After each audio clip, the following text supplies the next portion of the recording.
Let's move into food and bring this into the brain, talking about the best way to eat for our brain and prevention of cognitive decline and Alzheimer's. Yeah.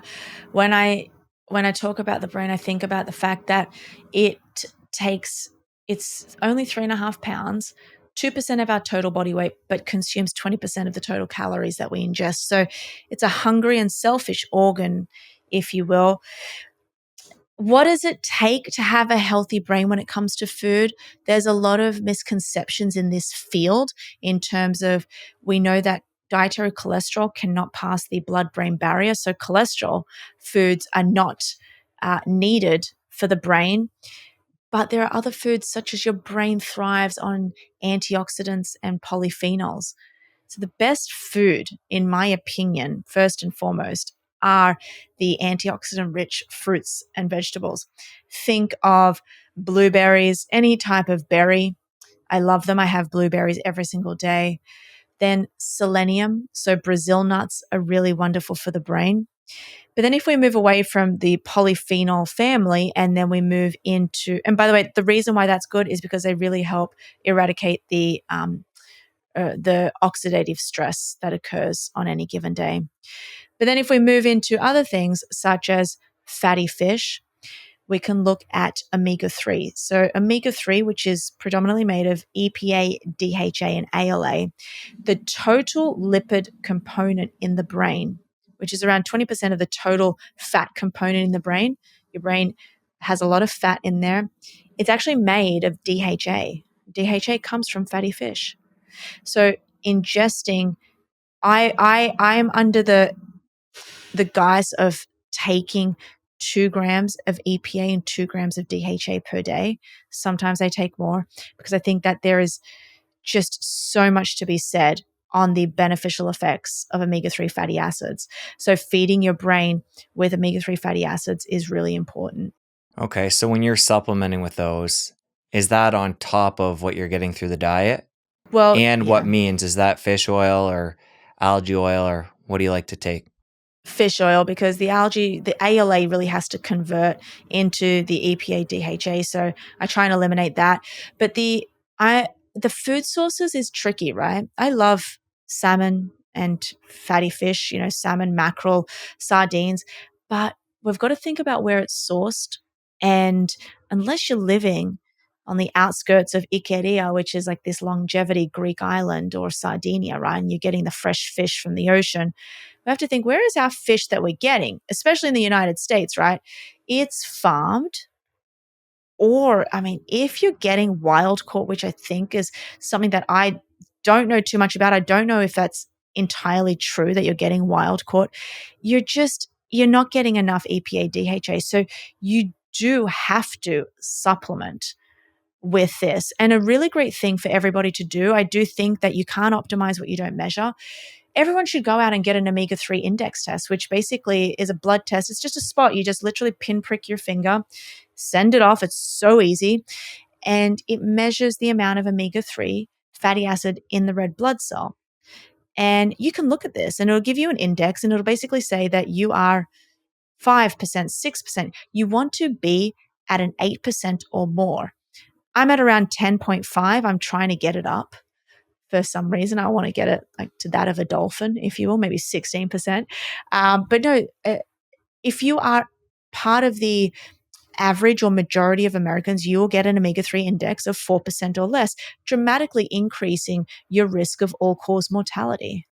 You talked about farm fish there. It gets me thinking about food quality as a whole. Ugh, yeah. How do you look at, when you're buying for yourself or people you're working with, buying organic, wild caught, grass fed, grass finished, food quality as a whole? Is that a priority for you? Oh, absolutely. My parents were born and raised in Cyprus. I'm Greek. I eat a lot of red meat, olive oil. I just found out as well that I think around 80% of the olive oil in the United States is cut with other oils, making it rancid. So I think everyone should be careful of that. But so I go to the markets on the weekend to get my fruits and vegetables. I have a butcher near me in the West Village that does not just grass fed, but grass finished as well. So I have my grass fed and grass finished meat. Fish is a tricky one. I'm not going to lie. Even if you are getting the so-called wild caught fish in Whole Foods, for example, I'm not sure I believe it. And I did see something which scared me, which showed that they're actually injecting this fish with astaxanthin to help it with the coloring. So I would be wary of all of that. How much fish do you eat in, say, a week? Oh, I eat meat every day, some form of meat, but I do have around 70% plant based, 70, maybe even 80% sometimes. I'm eating fish 3 times a week, whether it's salmon, whitefish. What's the fish that I have? In Australia, it's called snapper. Um, I forget what it's called here, but I have it quite often. Okay, Branzino. let's go to supplements. We know you're supplementing with your omegas. Mm. What else are you taking on a regular basis? I am very well known for taking creatine. So creatine is a wonderful, wonderful supplement. It's the cheapest and most well-studied supplement on the market, the cleanest. It's a naturally occurring molecule in our body in the liver, but we don't get enough of it to cater for what we need. And there's a twofold effect here, right? Over the last 50 years, we knew of creatine as being this bodybuilding drug, right? There's this supplement that is there to help you grow bigger muscles. And we knew it was good for the body, but we now have substantial evidence to show that creatine is great for the brain. Why is that? Because it helps with cell energy metabolism. Well, what does that mean? Well, within the cell, within the mitochondria, you actually produce ATP, which is the main energy current of the cell. When you eat food, it actually gets broken up into pieces, and when it goes through the mitochondria, we use the mitochondria, if functioning well, we use that for energy. We can actually help the mitochondria produce more energy through creatine because it helps produce it in that. So you're producing more cell energy in the brain. What does the literature say? Well, we've got preclinical studies to show the effects of creatine as a neuroprotective molecule. So it protects the neurons against what we call insults. Insults are things such as head trauma. So NFL athletes, they're doing studies where they're actually dosing them prior to the game with 20 grams of creatine. Now, if you're not getting hit in the head, you don't need to have this large of a dose, but that just shows that it acts as a protective barrier for the cells when they are going out and getting hit. But an insult, actually, Jesse, is also a stroke. Strokes are common in females as well, more common than men. So you can protect yourself against maybe suffering a stroke or getting any type of insult that occurs. Even an insult is like a headache or going outside and being insulted, if you will, by the toxins in the air. So you are protecting the brain in that instant as well. And then in terms of the twofold effect, you think about what it means as a woman as we get older and we go through that menopausal state. What's happening? Well, we have no estrogen being produced. And estrogen is one of those neurotrophins that is protective for the brain. We have estrogen receptors in our brain. But we also see that a lot of these women in the postmenopausal state are becoming osteopenic. So creatine can actually help with bone mass density. So you're also helping protect and serve the bone mineral density, I should say. Yeah. Is there a standard dose you like to recommend to adults across the board?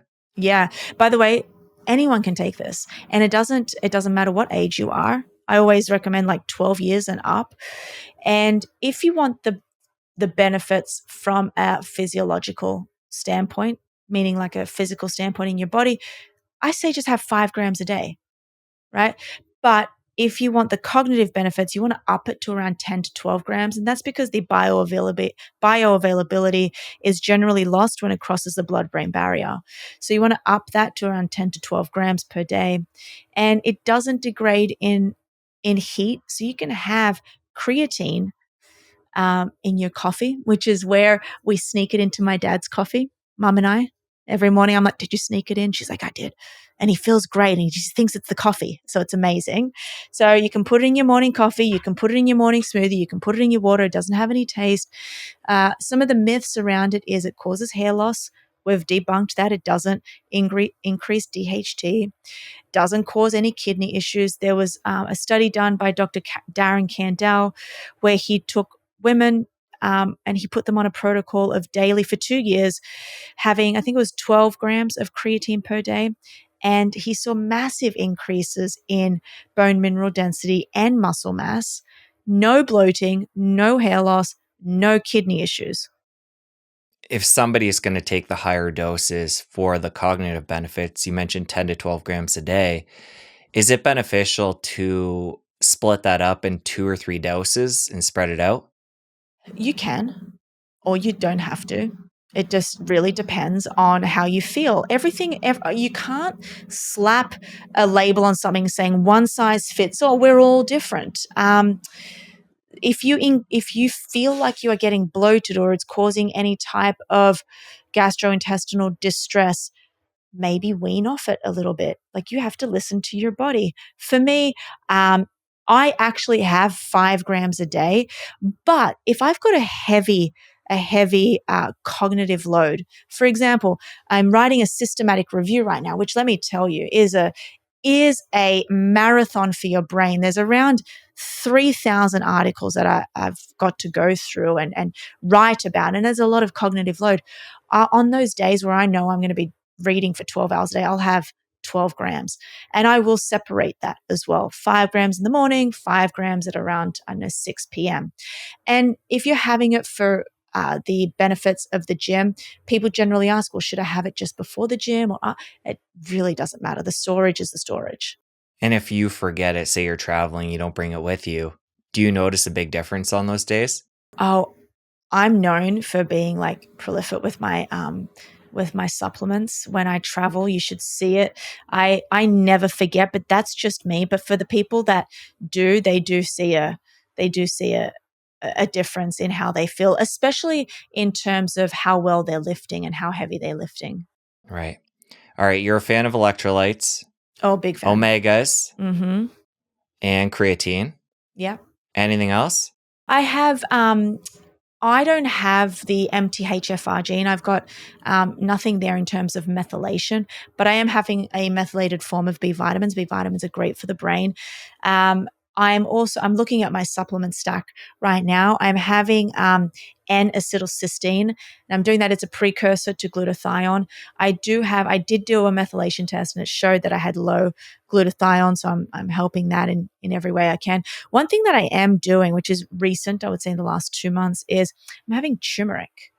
And turmeric, or curcumin, contains a molecule that can actually inhibit the NF-kappa B pathway.